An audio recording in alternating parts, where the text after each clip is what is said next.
ಇಲ್ಲಿ ಒಳ್ಳೇದು ಕೆಟ್ಟದು ಅಂತ ಕೂತ್ಕೊಂಡು ಡಿಸೈಡ್ ಮಾಡಕ್ ನನಗೆ ಟೈಮ್ ಇಲ್ಲ.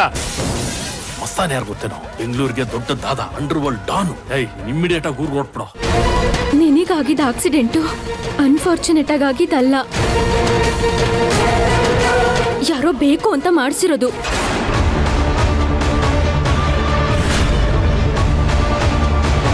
ಈ ಆಕ್ಸಿಡೆಂಟ್ನ ಪರಶುರಾಮ್ ಅವ್ರ ಮನೆಯವರೇ ಮಾಡಿಸಿದ್ದಾರೆ ಅನ್ನೋ ಅನುಮಾನ ಇದೆ. ಅದಕ್ಕೆ ಪೊಲೀಸರು ವಿಚಾರಣೆ ಸಹ ಮಾಡ್ತಿದ್ದಾರೆ. ಈ ಕಾರಣಕ್ಕೆ ನೀನ್ ಯಾವ ಕಾರಣಕ್ಕೆ ಮದ್ವೆ ಆದೆ ಅಂತ ಕೇಳ್ತಿರೋದು.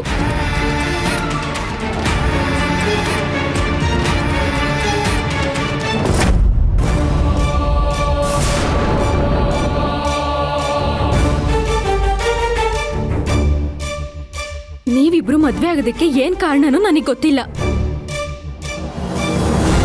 ಈ ಮದ್ವೆ ಹಿಂದೆ ನಿಮ್ ಸ್ವಾರ್ಥ ಇದೆಯೋ ಅಥವಾ ಇವ್ರ ಸ್ವಾರ್ಥ ಇದೆಯೋ ಅದು ನನಗೆ ಗೊತ್ತಿಲ್ಲ. ನೀವಿಬ್ರು ಮದ್ವೆ ಆಗಿರೋದಕ್ಕೆ ನನ್ಗೆ ಕಾವೇರಿ ಮನೆಯವ್ರಿಗೆ ಕೋಪ ಇದೆ. ಆದ್ರೆ ಕೊಲ್ಲ ಅಷ್ಟು ದ್ವೇಷ ಯಾರಿಗಿದ್ಯೋ ನನಗೂ ಗೊತ್ತಿಲ್ಲ. ಒಂದ್ ವೇಳೆ ಪೊಲೀಸ್ ಅವರು ಅನುಮಾನ ಪಟ್ಟ ಹಾಗೆ ನಿಮ್ಮನೆಯವರಿಂದಾನೇ ಆಕ್ಸಿಡೆಂಟ್ ಆಗಿದ್ರೆ ಒಂದು ಜೀವ ತೆಗೆಯೋದಕ್ಕೆ ನೀವಷ್ಟು ಜನ ಕಾರಣ ಆಗ್ತೀರಾ. ಅದನ್ ಮರಿಬೇಡಿ.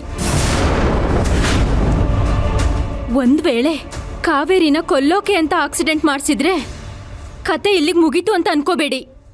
ಇವಾಗ ಪ್ರಾರಂಭ ಆಯ್ತು ಅಂತ ತಿಳ್ಕೊಳ್ಳಿ.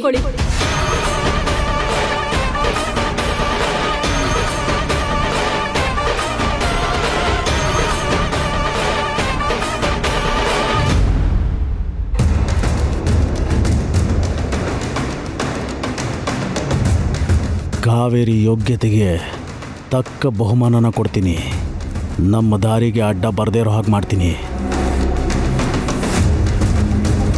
ಪ್ರಬಲಾ, ಪ್ರಬಲಾ ಎಲ್ಲಿದ್ಯಾ? ಕೆಲಸದ ವಿಚಾರವಾಗಿ ಆಚೆಗೆ ಬಂದಿದ್ದೀನಿ.